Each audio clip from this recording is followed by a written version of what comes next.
ہمارے ملک میں اس وقت ہمارے ہاں جو طاقت کے مراکز ہیں انہوں نے کہا ہے کہ پاکستان کے اندر یہ جو طالبان کا گروہ ہے جو اس وقت پاکستانی حکومت کو تسلیم نہیں کرتے، ریاست کے خلاف اقدام کرتا ہے، ان کو خوارج قرار دینا چاہیے، اور ہمارے میڈیا پہ بھی ان کے لیے خارجی کا لفظ جو ہے وہ آ رہا ہے۔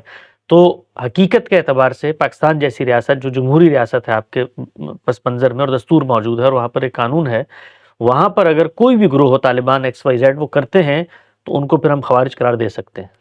اس میں تو اور پیچیدگی پیدا ہو گئی، وہ یہ ہے کہ پاکستان کی ریاست اور پاکستان میں قائم ہونے والی حکومتیں یہ الگ الگ ہیں۔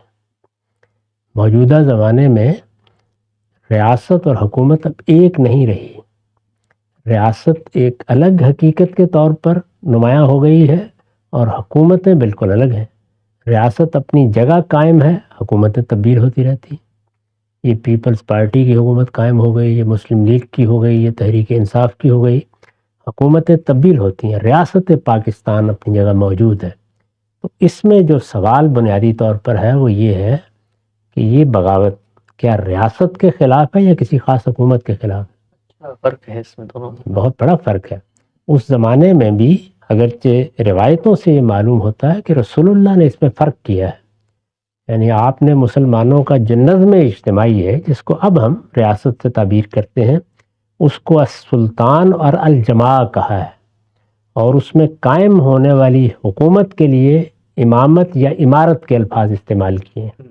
تو یہ فرق وہاں بھی ہے، لیکن اس طرح کی اصطلاحات چونکہ وقت کے ساتھ متعین ہوتی ہیں تو موجودہ زمانے میں یہ بالکل واضح ہو گیا ہے، یعنی پاکستان ایک ریاست ہے، افغانستان ایک ریاست ہے، یہ ریاستیں قانونی لحاظ سے مانی جاتی، ان کے حدود اربع متعین ہیں، یہ قومی ریاستیں نیشن سٹیٹس ہیں، ان میں حکومتیں تبدیل ہوتی رہتی ہیں۔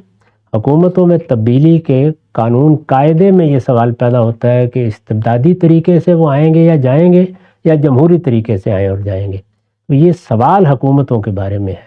ریاست تو قائم ہے۔ طالبان کس کے خلاف بغاوت کیے ہوئے ہیں؟ حکومتوں کے خلاف۔ تو ظاہر بات ہے کہ حکومتوں کے خلاف بغاوت کی بھی دو صورتیں، انعقاد حکومت کے معاملے میں کیا وہ کوئی فریق ہے؟ اگر تو وہ فریق ہے، مثال کے طور پر 3 یا 4 یا 5 سیاسی جماعتیں ہیں، وہ انتخابات لڑ رہی ہیں یا وہ میدان میں موجود ہیں، یا 5، 10، 15 مسلمانوں کے زعماء ہیں، قائدین ہیں، سیاسی قائدین، ان میں سے کوئی کسی کو تسلیم کرنے سے انکار کر دیتا ہے، جو نظام بھی آپ نے بنایا ہے تسلیم کرنا نہ کرنا اس کے تحت ہوگا نا۔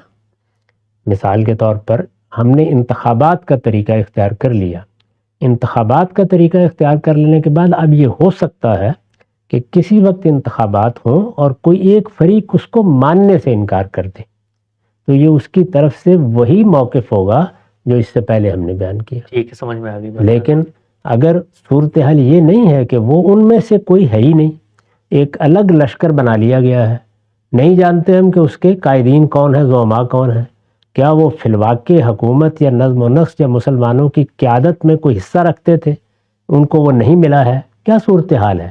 کیا انہوں نے ریاست کے دستور کو تسلیم کر کے کوئی جدوجہد کی تھی جس کے راستے میں رکاوٹ آ گئی ہے؟ تو ان میں سے تو کوئی چیز بھی نہیں ہے۔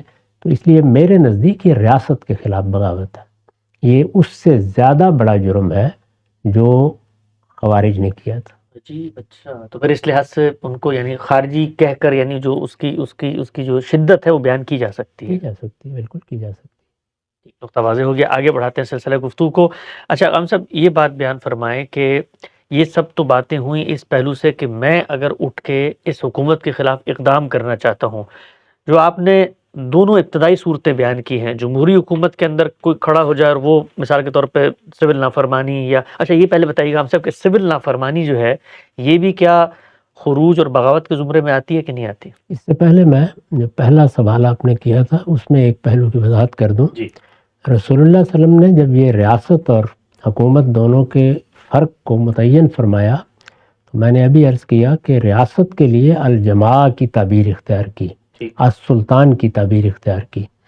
تو اگر کوئی شخص حکومت سے اختلاف رکھتا ہے، اس پہ تنقید کرتا ہے، اس کو تبدیل کرنا چاہتا ہے، تو یہ بالکل الگ بحث ہے، اس میں آپ نے کچھ تلقین کی ہے لوگوں کو اور یہ کہا ہے کہ صبر سے کام لو، لیکن جو اجتماعی نظم ہے یا ریاست بن گئی ہے یا ایک مسلمانوں کا نظم اجتماعی قائم ہو گیا ہے، اس کے لیے عربی زبان میں الجماع اور السلطان، یہ دو تعبیرات رسول اللہ نے اختیار کی ہیں۔ اس میں آپ نے یہ فرمایا ہے کہ من خرج من السلطان، جو شخص مسلمانوں کے اس اجتماعی نظم سے باہر نکل گیا، یہ خرجہ وہی خارجی، وہی خروج، وہی لفظ استعمال کیا ہے، جو نکل گیا وہ ماتا میتتن جاہلیہ، جاہلیت کی موت مرے گا، یعنی اس کی موت اسلام پر نہیں ہوگی۔ وہاں بہت شدت ہے۔ ریاست کا نظم جب ایک بار قائم ہو جائے تو میں جس دین کو مانتا ہوں وہ اس کو توڑنے کی مجھے اجازت نہیں دیتا، اس کے خلاف کسی اقدام کی اجازت نہیں دیتا۔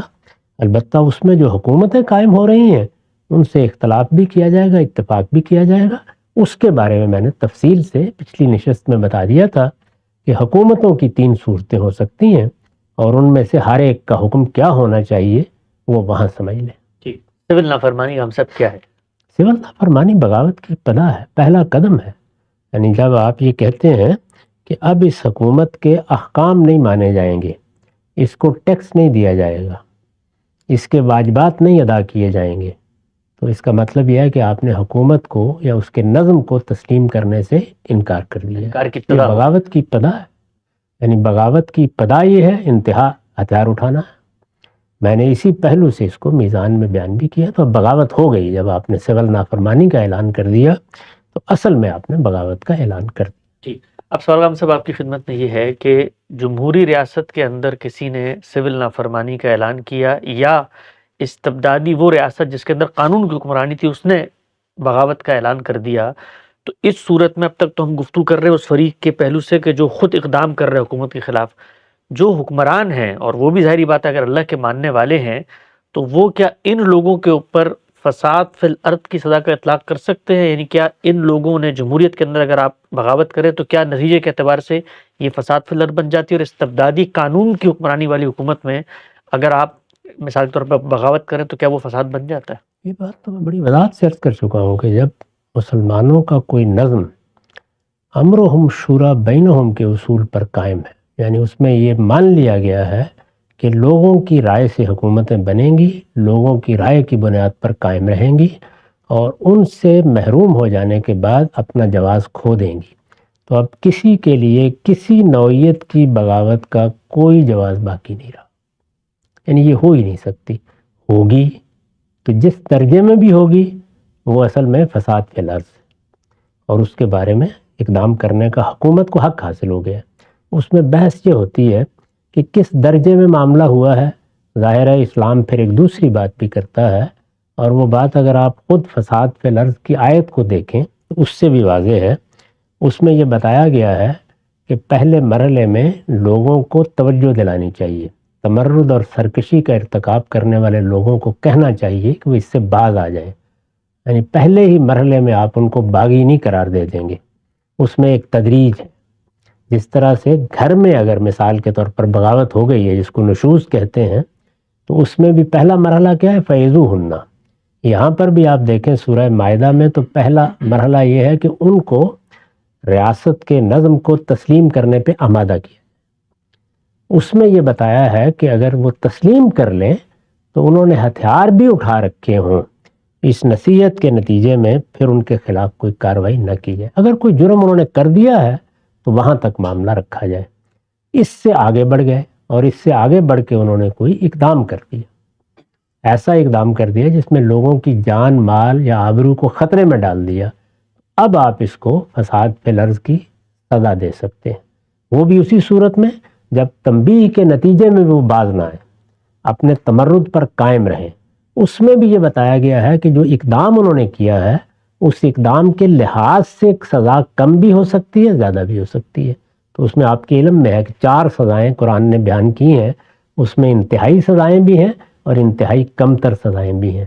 وہ جو کم تر سزا ہے وہ ہے او ینفو من الارض، یعنی ان کو پھر جلاوطن کر دیا جائے۔